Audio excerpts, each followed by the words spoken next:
Bought this property with no money and ended up making $63,558. In this video, I'm going to break down the exact steps to how it was done, because if I can do it, so can you. The first step we took to make $63,558 was we needed to find a property to actually buy, but buy with none of our own money involved. And in this case, we got this property by calling the seller. But to take a couple steps back, we didn't just drive around, find the property and call the seller. We actually took a different approach. We went on a website called PropStream, and PropStream is just an online platform that allows you to create lists of property owners to market to them. And the specific list that I pulled was an absentee owner list. And an absentee owner is basically a property owner that owns a property that doesn't actually live in that said property. So they're also known as basically a landlord. Now, I got a pretty big list from PropStream, and what PropStream does, it gives you the person's first name, last name,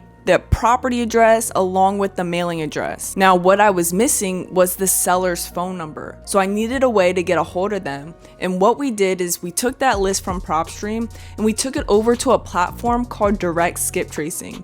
And Direct Skip Tracing is a platform that allows you to put the list from PropStream into it to get all the phone numbers for each particular seller for us to be able to call them. And after we were able to get the phone numbers of each individual seller through Direct Skip Tracing, we took that list and brought it over to a dialer system. And the best thing about a dialer system is the platform will allow you to call each lead individually, but you don't have to hand dial. You don't have to type in each number on your phone, each person, because if you have 4,000 people on your list, that would take you forever just to hand dial each individual person. Whereas a dialer system will just dial it continuously so that you don't have to waste any time hand dialing. And that specific dialer system that we use is called batch dialer. Now that we have our list into a dialer system, batch dialer, we had our virtual assistant call that entire list and we got some leads from it. But this lead in particular, she asked the property owner, "Are you open to selling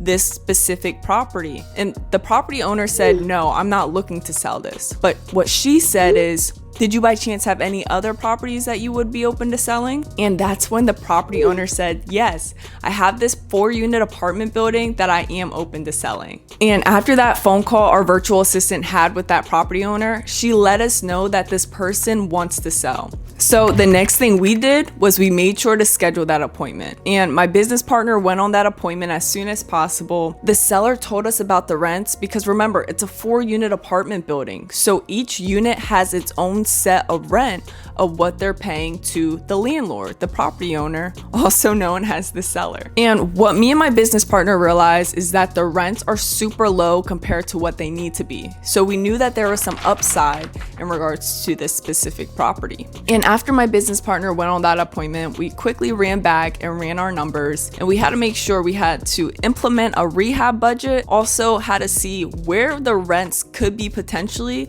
from where they're at now to what the market is saying rents could be for 2 bedrooms, since each unit for that 4-unit apartment was a 2-bedroom. And after we ran our numbers, we came to the conclusion of the price we needed to be at was $203,000. Now, when my business partner went to make the offer to the seller, he really was not with it because he wanted a higher price, between $230,000 to $250,000. But guys, luckily with our great negotiation skills, we were able to come to the conclusion of a purchase price of $215,000. Now, at this time, we did not have $215,000 in our pocket, but we knew that if we were to get a good deal that has great upsides under contract, that the money would follow and that we would easily be able to get a lender on board. And after the seller agreed to our $215,000 price point, we quickly went to reach out to our private money lenders to see if they would be open to lending on this deal. And one of them said yes.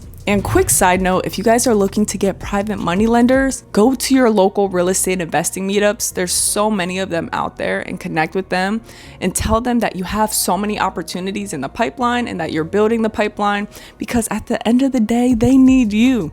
They need your deals for them to be able to make money. but make sure it's a good deal. But getting back into it, we got a private money lender. They were willing to lend. Everything was set in stone, and we had a closing date, and we're all ready to close on the property. The only thing we needed though was some money for the closing costs, and closing costs came to a little bit below $4,000. Now, guys, at this time, we only had negative $300 in our bank account. So it's like, how are we supposed to pay for this property if we have no money in our bank account? Well, we luckily had a friend of ours that we explained the whole deal to, the whole process, and he's like, yeah, I would be willing to lend you that $4,000 or close to $4,000 for you guys to get this deal done and us repay him back later after we were to refinance the property. So what we did is we closed on the property, we got our rehab budget from our private money lender, but the thing is we still had the tenants in place. Now, the tenants were paying a super low amount in rent, but their lease was basically up. So the nice thing about it was they were moving out and we were able to start rehabbing on all of the units and having our contractors do so. So we were able to rehab all the units, get new tenants in there, increase the rent, and then we ended up refinancing the property, which is basically getting a new mortgage and paying off our private money lender so that he's out of the deal and it's just us and the bank we work with or credit union we work with. And when you go to refinance a property, the bank will lend typically 70 to 75 to 80% LTV, and LTV means loan to value. So they're gonna wanna see some skin in the game. And with us, we were going for that 70% LTV. And with us doing 70% LTV, it would allow us to get money back out of the deal tax-free. And this is called a cash out refinance. And guys, let me tell you about this best part, is when you're doing refinances for a property, the bank needs to see how much the property is actually worth. So they had an appraiser come out to appraise the property. And remember, we bought it for $215. Well, it appraised way higher than that. So with that appraised price of it being such a stretch from what we purchased it at, the bank will go based off that higher value price when it comes to refinancing the property. And with that higher value price, it allows us to take even more money out tax-free from the property. And when I talked to the credit union about us refinancing, I was like, instead of us doing 70% LTV, would it be possible to do 75%? Because the difference between 70% and 75% wasn't a huge chunk within our mortgage payment, but it was a huge chunk in regards to the cash out of what we would have made. So if we would have stuck to our 70% LTV, we roughly would have cashed out $43,000. But since I asked if we could do 75%, we were able to make that $63,000 price point tax-free. That money's in our pocket, right? And we can utilize that for more marketing, to pay us, to pay our employees, for anything within the business. So that's how we did it with none of our own money. We made sure to pay off our friend that lended us that money for us to close on the property. We had negative $300 within our bank account when we started. So guys, just realize if you find a good deal, it can definitely happen. From having nothing to making $63,000, that is a big jump. And the overall timeline for this was we purchased the property March of 2024 and we refinanced the property in October of 2024.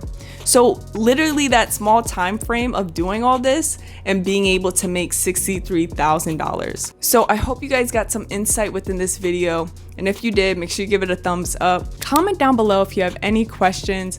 I'm always here to help. And like I always say, if I can do it, so can you.